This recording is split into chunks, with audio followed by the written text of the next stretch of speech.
नमस्कार, सुप्रभात। बहुत बहुत स्वागत है आप सभी का आपके YouTube चैनल जीएस नगरी पर। मैं डॉक्टर स्मिता आपके लिए करंट अफेयर लेके आई हूँ। ये वीडियो जो है ये क्लास हमारी हिंदी और इंग्लिश दोनों में होगी और इस क्लास के ख़त्म होने के बाद में अगर आपको इस क्लास की PDF चाहिए तो हमारे डिस्क्रिप्शन बॉक्स में लिंक दी हुई है नीचे, वहाँ से जा करके आप डाउनलोड कर सकते हैं। और साथ ही साथ अगर आप अभी तक आपने हमारे चैनल को सब्सक्राइब नहीं किया है या आप नए हैं तो इसको सब्सक्राइब कर लें और बेल आइकन को प्रेस कर दें ताकि हमारी जो वीडियोज़ आती हैं, जो लाइव क्लासेस चलती हैं, मैं चलाती हूँ या सुमित सर चलाते हैं, उनके बारे में जानकारी आपको मिल सके। और अगर आप हमसे इंस्टाग्राम पर जुड़ना चाहते हैं तो वहाँ पर जीएस नगरी सर्च कर लें, वहाँ पर हम आपको मिल जाएंगे। और टेलीग्राम के स्टडी ग्रुप से जुड़ने के लिए टेलीग्राम के लोगो पर क्लिक करें। और हमारा व्हाट्सएप ग्रुप भी है जिससे जुड़ने के लिए आप हमें हमारे नंबर पर मैसेज कर सकते हैं। हमारा नंबर है 8090636447। ठीक है। और अगर फेसबुक के ग्रुप से ऐड होना चाहते हैं तो फेसबुक के लोगो पर क्लिक कर दें या फिर वहाँ पर जाकर के जीएस नगरी स्टडी ग्रुप सर्च कर लें, वहाँ पर भी हम आपको मिल जाएंगे। और मैं आपको ये बता दूँ कि जो सुमित सर हैं वो लाइव क्लासेस लेते हैं, वहाँ पर वो कई बार आपको बता चुके हैं कि अगर आपको कोई क्वेरी है या कोई डाउट है या हमारी इस क्लास के ख़त्म होने के बाद अगर आपको ऐसा लगता है कि आपको कोई चीज़ है जो क्लियर नहीं हुई है तो आप जब सुमित सर लाइव क्लास लेते हैं तो वहाँ पर आप उनसे पूछ लीजिए या फिर व्हाट्सएप है उस पर मैसेज कर दीजिए, आपको आपकी समस्या का हल ज़रूर मिल जाएगा। चलिए फिर हम अपनी क्लास को शुरू करते हैं। हमारी पहली करंट है वर्ल्ड ब्लड डोनर डे, मतलब विश्व रक्तदाता दिवस। ठीक है, वर्ल्ड ब्लड डोनर डे को हिंदी में बोलेंगे विश्व रक्तदाता दिवस। ये कब मनाया जाता है? 14 जून को। हर साल 14 जून को विश्व रक्तदाता दिवस मनाया जाता है और इसकी शुरुआत सन 2004 में हुई। क्यों शुरू किया गया इस दिन को मनाना? इस दिन को मनाना इसलिए शुरू किया गया ताकि लोगों के बीच में जागरूकता फैलाई जा सके। ठीक है, किसके लिए? सुरक्षित रक्त एवं रक्त उत्पादों के लिए। ठीक है, जो रक्तदान करते हैं लोग उनके बीच में और आम जनता के बीच में सुरक्षित रक्त एवं रक्त उत्पादों के लिए जागरूकता फैलाई जा सके। और साथ ही साथ जो रक्तदाता हैं, ठीक है, रक्तदाताओं को उनकी स्वैच्छिक भागीदारी पर उनका शुक्रिया अदा करने के लिए दिन मनाया गया और साथ ही साथ रक्तदान करके जीवन दान देने के लिए उन लोगों को शुक्रिया करने के लिए दिन मनाया जाता है। ठीक है, और ये जानना बहुत ज़रूरी है आपका कि विश्व रक्तदाता दिवस 8 आधिकारिक रूप से जो सार्वजनिक स्वास्थ्य अभियान चलाए जाते हैं विश्व स्वास्थ्य संगठन द्वारा उनमें शामिल है। ठीक है, विश्व में 8 सार्वजनिक स्वास्थ्य अभियान चलाए जाते हैं विश्व स्वास्थ्य संगठन द्वारा, उनमें से विश्व रक्तदाता दिवस भी शामिल है। ठीक है, मैं आपको ये बताऊंगी आगे कि 8 वो कौन कौन से विश्व सार्वजनिक स्वास्थ्य अभियान हैं जो WHO द्वारा चलाए जाते हैं, वो मैं आगे बताऊंगी। पहले ये जान लीजिए वर्ल्ड ब्लड डोनर डे 14 मई को मनाया जाता है। इसकी शुरुआत 2004 में हुई और इसकी शुरुआत इसलिए हुई ताकि जागरूकता फैलाई जा सके लोगों के बीच में रक्त एवं उससे जुड़े हुए उत्पादों के लिए और लोगों के रक्तदाताओं के स्वैच्छिक भागीदारी के लिए और उनके द्वारा जिन लोगों को जीवन दान मिला है इसलिए उनका शुक्रिया अदा करने के लिए ये दिन मनाया जाता है। ठीक है, और ये 8 विश्व सार्वजनिक स्वास्थ्य अभियान चलाए जाते हैं जो विश्व स्वास्थ्य संगठन द्वारा, उनमें ये भी शामिल है। ठीक है, आगे देखते हैं। आगे मैं आपको सबसे पहले ये बताऊंगी कि वो 8 विश्व सार्वजनिक स्वास्थ्य अभियान कौन से हैं जो विश्व स्वास्थ्य संगठन यानी WHO द्वारा चलाए जाते हैं। पहला है वर्ल्ड हेल्थ डे, मतलब विश्व स्वास्थ्य दिवस। दूसरा है विश्व ट्यूबरक्लोसिस डे यानी विश्व तपेदिक दिवस। ठीक है, टीबी की बीमारी आप सभी जानते होंगे, हम लोग ट्यूबरक्लोसिस को टीबी के नाम से जानते हैं। ठीक है, आम बोलचाल की भाषा में इसे टीबी बोला जाता है, तो विश्व टीबी दिवस मनाया जाता है। ये भी विश्व सार्वजनिक स्वास्थ्य अभियान में शामिल है WHO के। उसके बाद तीसरा है विश्व टीकाकरण दिवस यानी वर्ल्ड इम्यूनाइजेशन वीक। ठीक है, उसके बाद में विश्व मलेरिया दिवस, उसके बाद में विश्व तंबाकू निषेध दिवस। ठीक है, उसके बाद विश्व हेपेटाइटिस दिवस और विश्व एड्स दिवस। ठीक है, मैं आपको ये बता दूं कि ये 8 बीमारियां हैं जिनसे पूरे विश्व में ज़्यादा से ज़्यादा लोग इनसे संक्रमित हैं, इसलिए इन 8 बीमारियों के लिए विश्व सार्वजनिक स्वास्थ्य अभियान WHO चलाता है। ठीक है, ताकि लोगों के बीच में इन बीमारियों को लेकर के जागरूकता फैलाई जा सके और इन बीमारियों को इनकी रोकथाम की जा सके, इनको रोका जा सके। ठीक है, अब ये जानते हैं चलिए विश्व रक्तदाता दिवस की इतिहास के बारे में। ठीक है, ये हर साल मनाया जाता है पूरे विश्व में, पूरे विश्व के लोगों द्वारा 14 जून को, ये मैं आपको पहले भी बता चुकी हूँ। और इसमें सबसे इम्पॉर्टेंट बात जो है वो अब आप ये जान लीजिए कि ये जयंती होती है। ठीक है, 14 जून को जयंती होती है कार्ल लैंडस्टीनर की। ठीक है, 14 जून 1868 में इनकी जयंती तब से मनाई जाती है और तब से विश्व रक्तदाता दिवस इन्हीं की जयंती पर मनाया जाने लगा। ठीक है, कार्ल लैंडस्टीनर, अगर आपको याद ना हो तो मैं बता दूं, कार्ल लैंडस्टीनर जो थे, अगर आप थोड़ा सा भी बायो पढ़े होंगे, ठीक है, यूपीएससी के बच्चों को ये चीज़ें पता होती हैं कि कार्ल लैंडस्टीनर जो है वो AB-O ब्लड ग्रुप के जनक थे। ठीक है, इन्होंने AB और O ब्लड ग्रुप की खोज की थी, उसके बारे में इन्होंने डिस्कवरी की थी, उसकी खोज की थी और लोगों को बताया था कि AB और O ब्लड ग्रुप नाम की भी कोई चीज़ होती है। ठीक है, कार्ल लैंडस्टीनर जो है वो ब्लड ग्रुप के जनक थे। इनकी जयंती पर विश्व रक्तदाता दिवस मनाया जाता है। ठीक है, अब आगे देखते हैं।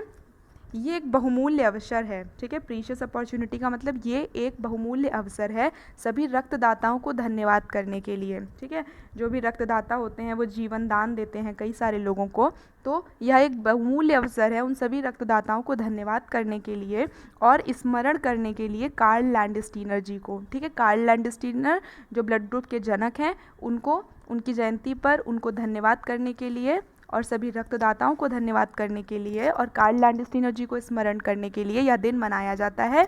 और आपको ये बता दें कि कार्ल लैंडस्टीनर को उनकी इस खोज के लिए नोबेल प्राइज़ से नवाजा गया था, इनको नोबेल पुरस्कार से नवाजा गया था। ठीक है, क्यों? क्योंकि इन्होंने AB-O ब्लड ग्रुप की खोज की थी। ठीक है, अब आगे देखते हैं। उम्मीद करती हूँ ये करंट आपको अच्छे से समझ में आ गई होगी। इस करंट के साथ बहुत सारी GS भी मैंने आपको बता दी है। अगली करंट है हमारी, नरेंद्र सिंह तोमर लॉन्च्ड सहाकर मित्र स्कीम। ठीक है, नरेंद्र सिंह तोमर जी ने एक नई स्कीम का शुभारंभ किया है जिसका नाम है सहाकर मित्र। ठीक है, पहले मैं आपको ये बता दूं कि ये नरेंद्र सिंह तोमर जी हैं कौन। ये केंद्रीय कृषि एवं किसान मंत्री हैं। ठीक है, ये केंद्रीय कृषि एवं किसान मंत्री हैं जिनका नाम है नरेंद्र सिंह तोमर। इन्होंने एक नई स्कीम लाई है जिसका नाम है सहाकर मित्र। ठीक है, अब मैं ये बताती हूँ कि इसकी पहल किसने की थी। ठीक है, ये पहल किसके द्वारा की गई थी। ये एक इनिशिएटिव था, मतलब ये पहल की गई थी नेशनल कोऑपरेटिव डेवलपमेंट कॉरपोरेशन। ठीक है, नेशनल कोऑपरेटिव डेवलपमेंट कॉरपोरेशन, जिसको शॉर्ट में NCDC बोला जाएगा। ठीक है, इसका मतलब है राष्ट्रीय सहकारी विकास सहयोग द्वारा यह एक पहल लाई गई थी जिसका शुभारंभ नरेंद्र सिंह तोमर जो कि केंद्रीय कृषि और किसान मंत्री हैं उन्होंने किया। ठीक है, ये देखिए नेशनल कोऑपरेटिव डेवलपमेंट कॉरपोरेशन मतलब राष्ट्रीय सहकारी विकास सहयोग NCDC। आगे देखते हैं, आगे है कि NCDC ये है क्या चीज़। ठीक है, NCDC मतलब राष्ट्रीय सहकारी विकास सहयोग, ये एक सक्रिय संगठन है। ठीक है, ये एक सक्रिय संगठन है सरकारी क्षेत्र में, सहकारी क्षेत्र में ये एक सक्रिय संगठन है जो अभिनव व नए समाधान प्रदान करता है। ठीक है, solution to the cooperative sector मतलब ये नए विचार और नए अभिनव प्रदान करता है सहकारी क्षेत्र में। ठीक है, ये एक सक्रिय संगठन है। उसके बाद में द स्कीम, ये जो स्कीम है इससे क्या होगा, इससे जो युवा पेशेवर हैं उनको व्यवहारिक प्रदर्शन करने के बारे में ज्ञान मिलेगा और वो कुछ नया सीख सकेंगे। ठीक है, इस स्कीम के तहत युवा पेशेवरों को व्यवहारिक प्रदर्शन करने का और कुछ नया सीखने का अवसर मिलेगा। ठीक है, और ये कहाँ पर सीखेंगे ये सब कुछ, ये सभी के सभी युवा पेशेवर NCDC में काम करेंगे। ठीक है, और एक इंटर्नशिप पूरी करेंगे जिसमें NCDC इनको पैसे भी देगा। ठीक है, इनका भुगतान भी करेगा जो नए पेशेवर हैं और इनको व्यवहारिक प्रदर्शन करने में और कुछ नया सीखने में सक्षम बनाएगा। ठीक है, अब देखिए आगे जो सहाकर मित्र है इसके तहत, ठीक है, इसके ज़रिए और भी लोग NCDC में काम करेंगे जो कि सहकारी क्षेत्र के किसान निर्माता संगठन, ठीक है, फार्मर प्रोड्यूसर ऑर्गेनाइजेशन मतलब किसान निर्माता संगठन FPO के माध्यम से नेतृत्व और उद्यमशीलता की भूमिका विकसित करने में शैक्षिक संस्थानों के पेशेवर भी शामिल होंगे। मतलब इस स्कीम से जो शैक्षिक संस्थानों के पेशेवर प्रोफेसर हैं, ठीक है, एकेडमिक इंस्टीट्यूशंस के प्रोफेसर हैं, वो भी, ठीक है, इसके माध्यम से नेतृत्व मतलब लीडरशिप एंड इंटरप्रेन्योरियल रोल्स मतलब उद्यमशीलता को सीख सकेंगे। ठीक है, कैसे, वो सहकारी क्षेत्रों में जैसे किसान निर्माण संगठन से जुड़ करके। ठीक है, समझ में आ गया होगा। आगे इस करंट से निकल के जो इम्पोर्टेंट चीज़ आ रही है वो ये है कि कृषि एवं किसान कल्याण मंत्रालय के मंत्री कौन है, पुरुषोत्तम रुपाला। ठीक है, किसान एवं कृषि कल्याण मंत्रालय के मंत्री कौन है, पुरुषोत्तम रुपाला।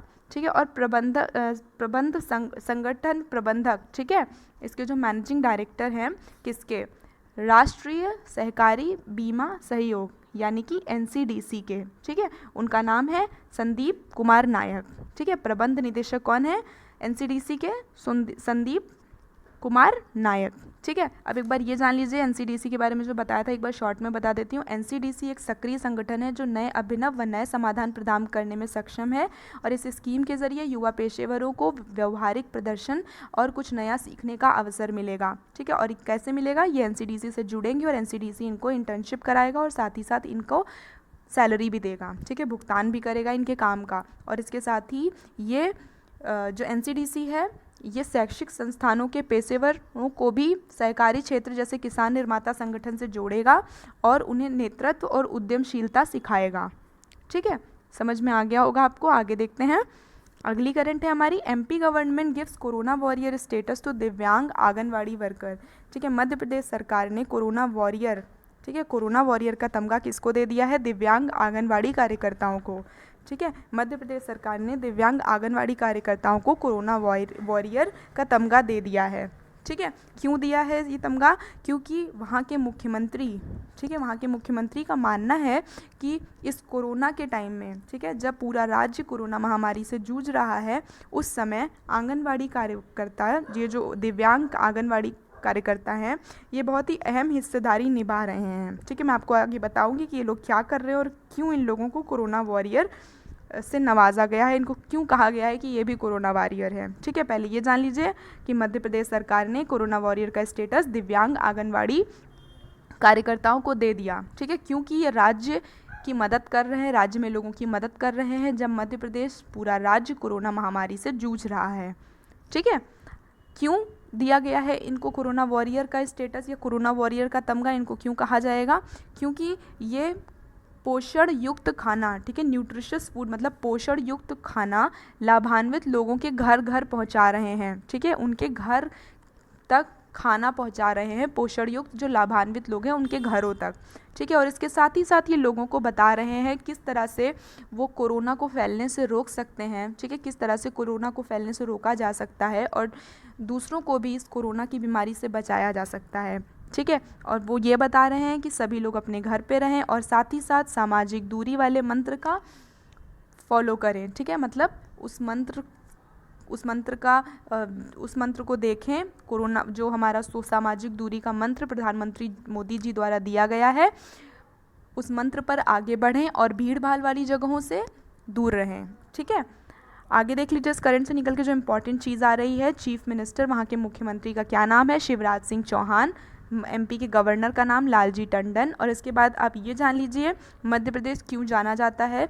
मध्य प्रदेश में एक नेशनल पार्क है जिसका नाम है बंदावगढ़, ठीक है, बंदावगढ़ वहाँ का एक नेशनल पार्क है, ठीक है। ये central Indian state of Madhya Pradesh में स्थित है। मैंने अभी बताया मध्य प्रदेश जाना जाता है बंदावगढ़ नेशनल पार्क के लिए। और ये जैव विविध पार्क बहुत ही ज़्यादा लोकप्रिय है लोगों में क्योंकि यहाँ पर रॉयल बंगाल टाइगर अधिक जनसंख्या में उपलब्ध हैं, ठीक है। यहाँ पर रॉयल बंगाल टाइगर की जनसंख्या बहुत अधिक है और वो भी खासकर मध्य ताला जोन में, ठीक है। यह जो पार्क है बंदावगढ़ नेशनल पार्क जो स्थित है मध्य प्रदेश में, ये जाना जाता है, यहाँ पर अधिक जनसंख्या में रॉयल बंगाल टाइगर्स उपलब्ध हैं इसके लिए, ठीक है। और वो भी खासकर कहाँ पर उपलब्ध हैं? मध्य ताला जोन में यानी सेंट्रल ताला जोन में, ठीक है। समझ में आ गया होगा आप लोग को। आगे देखते हैं। अगली करंट है हमारी, deep submergence rescue vehicle DSRV complex inaugurated इन विजाग।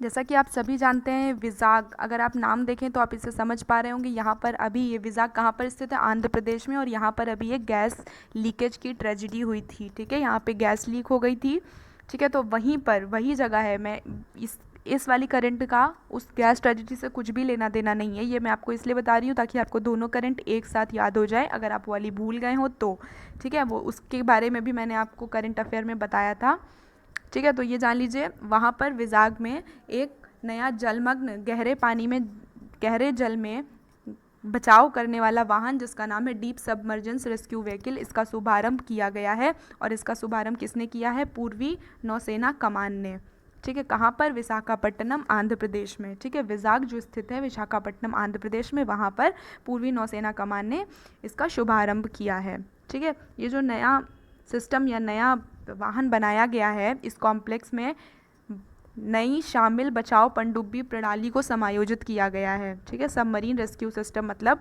नई बचाव पनडुब्बी प्रणाली को समायोजित किया गया है। और इसके साथ ही साथ इसमें और क्या समायोजित किया गया है, इसमें DSRV एसेट्स, ठीक है, इसका मतलब है DSRV परिसंपत्तियों को भी संग्रहित किया गया है। ठीक है, DSRV परिसंपत्तियों को भी संग्रहित किया गया है और इसके साथ नई शामिल बचाव पनडुब्बी प्रणाली को भी इसमें समायोजित किया गया है। ठीक है, दो चीज़ें इसमें नई डाली गई हैं इसको डिज़ाइन करने में, पहली बचाव पनडुब्बी प्रणाली जो नई बनाई गई है और दूसरी DSRV की परिसंपत्तियों को। ठीक है, इन दोनों को संग्रहित करके ये नया वाहन डिज़ाइन किया गया है। ठीक है, इसके बाद में देख लीजिए, इसके बाद में ये है कि जो भारतीय नौसेना कमान है, ठीक है, इसमें इसने इस वाहन में इसने 2 सिस्टम लगाए हैं। ठीक है, जो क्या करेंगे, जो भारत के पूर्वी एवं पश्चिमी तट, ठीक है, ईस्ट और वेस्ट मतलब पूर्वी और पश्चिमी तट पर पनडुब्बी को बचाव कवर प्रदान करेंगे। ठीक है, इसमें 2 सिस्टम लगाए गए हैं जो भारत के पूर्वी और पश्चिमी तट पर पनडुब्बी को बचाव कवर प्रदान करेंगे। ठीक है, समझ में आ गया होगा आपको। आगे देखते हैं, इस नए वाहन के बारे में जानते हैं और कुछ बातें। ठीक है, इसमें क्या क्या है, ये जो नया DSRV सिस्टम बनाया गया है इसमें क्या क्या शामिल है। सबसे पहले तो इसमें पनडुब्बी बचाव पोत शामिल है। ठीक है, इसमें क्या क्या है, इस DSRV सिस्टम में क्या क्या चीज़ों को समायोजित किया गया है। पहला तो पनडुब्बी बचाव पोत, दूसरा रिमोट ऑपरेशन व्हीकल मतलब रिमोट ऑपरेशन वाहन को शामिल किया गया है। इसके साथ ही इसमें साइड स्कैन सोनार लगाए गए हैं और इसके साथ में और भी अन्य संबंधित उपकरणों को इसमें शामिल किया गया है। ठीक है, पहला क्या है, पनडुब्बी बचाव पोत, दूसरा रिमोट ऑपरेशन वाहन, तीसरा साइड स्कैन, चौथा सोनार और पांचवा और भी संबंधित उपकरण। ठीक है, इसके साथ ही साथ इसमें जो है डाइवर डीकम्प्रेशन चेम्बर बनाए गए हैं। ठीक है, मतलब गोताखोर अपघटन कक्ष बनाए गए हैं। उसके साथ ही साथ इसमें हाइपरबैरिक चिकित्सा उपकरण भी रखे गए हैं। ठीक है, गोताखोर अपघटन कक्ष बना हुआ है और इसमें हाइपरबैरिक चिकित्सा उपकरण रखे गए हैं जिससे कि डूबी हुई पनडुब्बी से लोगों को बचाया जा सके। जो गोताखोर हैं उनको डूबी हुई पनडुब्बी से निकाला जा सके और उनको बचाया जा सके। ठीक है, आगे है, इसको मोबिलाइज़ किया जा सकता है, मतलब इस DSRV सिस्टम को एक जगह से दूसरी जगह पर वायु द्वारा और रोड द्वारा ले जाया जा सकता है। ठीक है, ताकि कहीं और, ठीक है, किसी और जगह पर अगर कोई भी ऑपरेशन करना हो, ठीक है, कोई भी बचाव कार्य करना हो तो इसकी मदद ली जा सके। ठीक है, इस DSRV सिस्टम को एक जगह से दूसरी जगह पर ले जाया जा सकता है। मोबिलाइज का मतलब होता है एक जगह से दूसरी जगह ले जाना। ठीक है, बाय एयर और रोड मतलब हवा से या फिर रोड से इसको एक जगह से दूसरी जगह ले जाया जा सकता है ताकि अगर कोई दूसरा बचाव कार्य करना हो, कोई दूसरा बचाव ऑपरेशन करना हो तो उसमें इसकी मदद ली जा सके। ठीक है, अब इस करंट से निकल के जो इम्पोर्टेंट चीज़ आ रही है, चीफ कौन है नेवल स्टाफ का। ठीक है, नौसेना का प्रमुख कौन है, एडमिरल करमबीर सिंह। ठीक है, ये मैं आपको कई बार बता चुकी हूँ। अगली करंट है हमारी पंचवटी योजना। ठीक है, हिमाचल प्रदेश सरकार ने एक नई योजना लाई है, किसके लिए, सीनियर यानी कि वरिष्ठ नागरिकों के लिए। ठीक है, हिमाचल प्रदेश के वरिष्ठ नागरिकों के लिए हिमाचल प्रदेश सरकार एक नई योजना लाई है जिसका नाम है पंचवटी योजना। ठीक है, ये देखिए पंचवटी योजना ये लेके आई है सरकार सिटीजन्स के लिए। ठीक है, सीनियर सिटीजन्स के लिए जो राज्य के ग्रामीण क्षेत्रों से आते हैं, rural areas of the state मतलब राज्य के ग्रामीण क्षेत्रों से जो वरिष्ठ नागरिक आते हैं उनके लिए हिमाचल प्रदेश सरकार पंचवटी योजना लेकर के आई है। इस योजना के तहत राज्य सरकार हिमाचल प्रदेश में पार्क और गार्डन बनवाएगी। ठीक है, पार्क और बगीचे बनवाएगी, स्थापित करेगी। कहाँ पर, प्रत्येक विकास खंड में। ठीक है, प्रत्येक विकास खंड में बगीचा व पार्क स्थापित करेगी और उनको सभी आवश्यक सुविधाओं से मुहैया करवाएगी। ठीक है, मतलब उन पार्क और बगीचों में सभी आवश्यक सुविधाएं उपलब्ध कराई जाएंगी। ठीक है, और जो राज्य सरकार है वो ऐसा क्यों कर रही है, ठीक है, वो ऐसा इसलिए कर रही है ताकि जो वरिष्ठ नागरिक हैं वो उसमें उन पार्कों में और बगीचों में अपना समय निकाल सकें और एक दूसरे से मिल सकें, जिससे उनकी जो लाइफ एक्सपेक्टेंसी है, ठीक है, मतलब उनका जीवन जीने का तरीका और वो अच्छा बनाया जा सके। ठीक है, और स्टेट गवर्नमेंट यानी राज्य सरकार ऐसा वहाँ पे 100 से ज़्यादा पार्क बनाने का सोच रही है इस वित्तीय वर्ष में। ठीक है, इस वित्तीय वर्ष में 100 से ज़्यादा पार्क व बगीचे स्थापित करने का सोच रही है राज्य सरकार हिमाचल प्रदेश की। ठीक है, आगे देखते हैं। ये योजना ये एक अपॉर्चुनिटी देती है, ठीक है, ये कि वरिष्ठ नागरिकों को कि वो अपना टाइम, ठीक है, वो अपना समय इन पार्कों में घूम के बिता सकते हैं। ठीक है, और इस स्कीम को लाने का, इस योजना को लाने का एकमात्र उद्देश्य ये है कि उनकी जो जीवन की एक्सपेक्टेंसी है उसको बढ़ाया जा सके। ठीक है, और साथ ही साथ उनकी स्वास्थ्य की सुविधाओं का ख्याल रखा जा सके। ठीक है, और इस स्कीम को मनरेगा स्कीम के तहत लाया जाएगा। ठीक है, इस प्रोजेक्ट में, इस स्कीम में जो भी बगीचे या पार्क बनेंगे वो मनरेगा स्कीम से बनेंगे। ठीक है, अब ये देख लीजिए हिमाचल प्रदेश के मुख्यमंत्री का क्या नाम है, जयराम ठाकुर। वहाँ के गवर्नर हैं बंडारू दत्तात्रेय। ठीक है, वहाँ के गवर्नर का नाम है बंडारू दत्तात्रेय। अगली करंट है हमारी, भारतीय रेलवे ने पहले हाई राइज OHE पर अपने पहले डबल स्टैक कंटेनर का सफलतापूर्व संचालन किया। ठीक है, भारतीय रेलवे ने अपना पहला डबल स्टैक कंटेनर का, ठीक है, अपने पहले हाई राइज OHE में सफलतापूर्व संचालन कर लिया है। ठीक है, और भारतीय रेलवे ने अपने पहले हाई राइज ओवरहेड इक्विपमेंट को चालू करके एक नया विश्व रिकॉर्ड भी कायम किया है। ठीक है, ये विश्व रिकॉर्ड बनाया है भारतीय रेलवे ने। ठीक है, पश्चिमी रेलवे, ठीक है, ये देखिए वेस्टर्न रेलवे मतलब पश्चिमी रेलवे ने सफलतापूर्वक विद्युतीकरण क्षेत्र में, ठीक है, ये इलेक्ट्रिफाइड टेरिटरी मतलब विद्युतीकरण क्षेत्र में डबल स्टैक कंटेनर चलाया। इसके साथ ही भारतीय रेलवे OHE क्षेत्र में उच्च पहुंच वाले पैनोग्राफ के साथ में, ठीक है, उच्च पहुंच वाले पैनोग्राफ के साथ डबल स्टैक कंटेनर चलाने वाला पहला रेलवे बन गया है। ठीक है, ये पहला रेलवे बन गया है पूरे विश्व में जिसने डबल स्टैक कंटेनर चलाया है विद्युतीकरण क्षेत्र में। ठीक है, जो दुनिया भर में अपनी तरह की पहली पहल है। ठीक है, यह पहली पहल है पूरी दुनिया में, पूरे विश्व में भारतीय रेलवे ने ऐसा करा है। ठीक है, आगे देखते हैं। जो पहला हाई राइज OHE यानी ओवरहेड इक्विपमेंट चलाया गया है, इसमें जो वायर था, ठीक है, इस तार की ऊंचाई कितनी थी, 7.57 मीटर। ठीक है, 7.57 मीटर इसके तार की ऊंचाई थी। और इसका संचालन जो है सफलतापूर्वक कहाँ पे किया गया, पालनपुर एंड बोताड़ स्टेशन में। ठीक है, बोताड़ स्टेशन और पालनपुर स्टेशन जो कि कहाँ स्थित है, गुजरात में। और कब किया गया, 10 जून सन 2020 में। ठीक है, इसके तार की ऊंचाई 7.57 मीटर है, ये देखिए। और इसका सफलतापूर्व परीक्षण जो किया गया वो पालनपुर और बोताड़ में किया गया जो गुजरात के स्टेशंस हैं। और किस दिन किया गया, 10 जून सन 2020 में। ठीक है, यह भारतीय रेलवे की एक नई उपलब्धि है। ठीक है, ये एक नई उपलब्धि है और ये भारत में हरित पहल के रूप में ग्रीन इंडिया के महत्वाकांक्षी मिशन को भी बढ़ावा देती है। ठीक है, हरित पहल के रूप में, ये एक नवीनतम हरित पहल के रूप में ग्रीन इंडिया मिशन, महत्वाकांक्षी ग्रीन इंडिया मिशन को भी बढ़ावा देती है। ठीक है, इस तरह की पहलों का जोर, ये जो पहल की गई है, इनिशिएटिव मतलब पहल, इस तरह की पहलों का जोर माल ढुलाई में नवाचार, गति और अनुकूल पर है। इनोवेशन का मतलब नवाचार, स्पीड मतलब गति और कस्टमाइजेशन मतलब अनुकूलता। ठीक है, किसमें, माल ढुलाई में। ठीक है, फ्रेट ऑपरेशन मतलब माल ढुलाई में। अब इस करंट से निकल के जो इंपॉर्टेंट चीज़ आ रही है, पीयूष गोयल जी हैं रेल मंत्री। ठीक है, केंद्रीय रेल मंत्री पीयूष गोयल हैं। ठीक है, ये भी लर्न करना है आपको, देख लीजिए एक बार, इसमें इंपॉर्टेंट। आज के लिए इतना ही, मिलते हैं अपनी अगली क्लास में जो आपकी सुमित सर लेंगे। और अगर आपको कोई भी डाउट है, कुछ भी आपको क्लियर नहीं हुआ है तो आप सुमित सर लाइव आएंगे तो आप उनसे पूछ लीजिएगा या फिर आप कमेंट करके मुझसे पूछ सकते हैं। धन्यवाद।